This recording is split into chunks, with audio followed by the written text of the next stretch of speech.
બ્રાઝિલથી થઈને લેટિન અમેરિકાથી થઈ, મેક્સિકો થઈ, યુએસ થઈ અને છેલ્લે કરાચી થઈને મુન્દ્રા તરફ આઉટર એન્કરેજમાં ઊભા રહેવાની છે અને એમાં એક કોકેનનો મોટો જથ્થો આવવાનો છે. એ માહિતીના આધારે એટીએસના જે સુપરિન્ટેન્ડન્ટ ઓફ પોલીસ એ સિદ્ધાર્થ અને એમને તાબા હેઠળના જે ઇન્સ્પેક્ટર અધિકારીઓ અને કર્મચારીઓ તુરંત 25મીના રાતે એ લોકોએ ત્યાંથી રવાના થઈ અને મુન્દ્રા ખાતે એ લોકોએ પોઝિશન લીધેલા છે અને વહેલી સવારે 26 તારીખે એ યુરોપ કરીને નામનો બોટનું ઇન્ટરસેપ્ટ ત્યાં આઉટર એન્કરેજ ઉપર ઊભા હતા. એમને આઈડેન્ટિફાઈ કરી અને એમાં જઈ એને તપાસ કરવામાં આવેલું છે.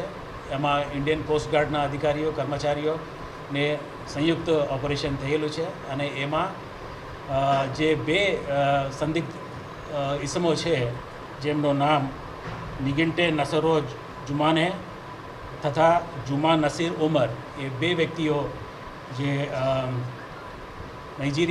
ટાન્ઝેનિયાના છે એ લોકોએ આ બોટમાં એ માલ લાવવાના હતા અને એની ડિલિવરી જે દિલ્હીમાં રહેતા બે ઇસમો, એમના નામ કેલ્વિન ચુકુવામા અને બાયરુંગે જેમ્સ, એ ટાન્ઝેનિયા અને યુગાન્ડાના નેશનલ છે, એ લોકોને ડિલિવરી કરવાના હતા.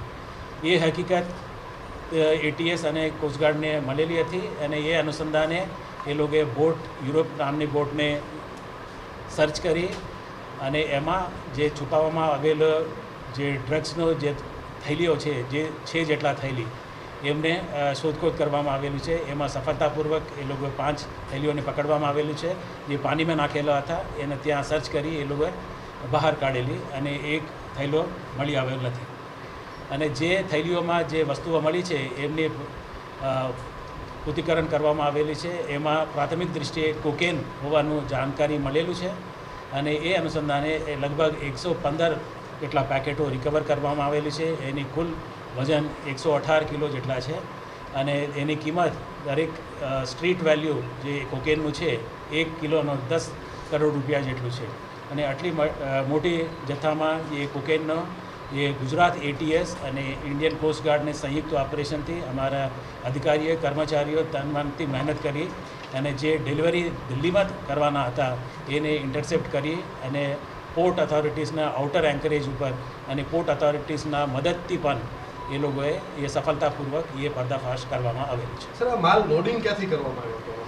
એ બ્રાઝિલથી કરવામાં આવેલું છે. બ્રાઝિલ. સાહેબ, આ પ્રથમ વખત ડિલિવરી માટે આવ્યા હતા કે અન્ય અગાઉ ક્યારે આવી ચૂક્યા છે કે કેમ?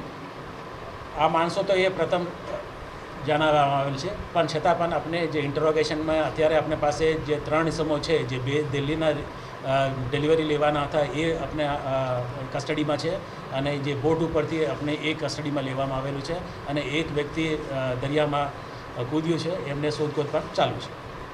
સર, આજે કરાચી શું કામ ગયા હતા, શું કહેવું? જે રીતે મેં કીધું છે કે લેટિન અમેરિકા, બ્રાઝિલથી થઈ, મેક્સિકો થઈ, યુએસમાં અમુક પોર્ટો થઈ, કરાચી થઈ, એ લોકો અહીંયા આવવાના હતા અને અહીંયા દિલ્હીમાં ડિલિવરી દેવાની હતી, એ આપણે કીધેલું છે.